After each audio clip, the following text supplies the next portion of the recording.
Hello friend, पिछली video में हम लोगों ने पढ़ा था 2 नंबर को स्वैप करने का प्रोग्राम।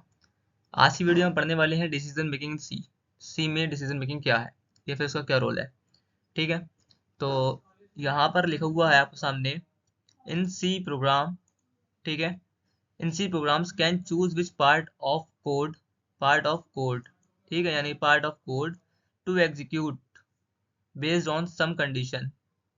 इसका मतलब है कि सी प्रोग्राम में, यानी कि हम जो हमारे प्रोग्राम को एग्जीक्यूशन के टाइम कंडीशन जो होगी हमारी, ठीक है, तो हम उसको जो चूज करेंगे, ठीक, बेस्ड ऑन चूज उस कंडीशन को हम जो चूज करेंगे पार्ट ऑफ कोड, यानी जो जैसे कोई प्रोग्राम बनाया हमने, तो उसके अंदर में कोई कंडीशन यूज कर दी, ठीक है, तो हम उसको चूज करेंगे एग्जीक्यूशन के टाइम पे।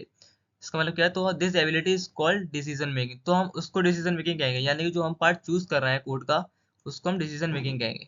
ठीक है, the and the statements used for it if and the statement used for it are called conditional statement।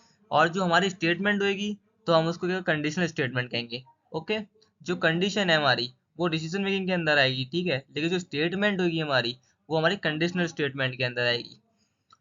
ठीक है, नेक्स्ट स्लाइड पे चलते हैं, अब देखते हैं टाइप्स ऑफ कंडीशनल स्टेटमेंट्स। ठीक है, हमारे कुछ टाइप की कंडीशनल स्टेटमेंट्स होती हैं, यानी कौन कौन सी हमारी, जो वन होती इफ स्टेटमेंट, ठीक है, सेकंड हमारी इफ एल्स स्टेटमेंट होती है, थर्ड हमारी नेस्टेड इफ एल्स होती है, और फोर्थ हमारी इफ एल्स लेटर होती है। ठीक है, यानी कि जो हमारी इफ स्टेटमेंट होती है, उसका मतलब उसको हम तब यूज करते हैं जब हमारे पास कोई एक ही कंडीशन हो, ठीक है, तो हम खाली सिर्फ इफ का यूज करते हैं, लेकिन सिंगल कोई स्टेटमेंट में मतलब रन करानी है। और अगर हम इफ एल्स स्टेटमेंट का यूज हम तब करते हैं जब हमारे पास दो कंडीशंस होती हैं हमारे पास, ठीक है, या तो जैसे कि ट्रू वाली, और एल्स मतलब फॉल्स वाली कंडीशन। ठीक है, और फिर आता है nested if else. Nested if else का यूज हम तब करते हैं जब हमारे पास बहुत सारी कंडीशंस हैं, ठीक है, ऐसी कंडीशन के अंदर कंडीशंस है। और इफ एल्स लेटर का यूज हम तब करते हैं जब मल्टीपल कंडीशंस हो जाती हैं, ठीक है, तो हम तब इफ एल्स लेटर का यूज करते हैं। आई होप आपको इतना समझ में जरूर आया होगा।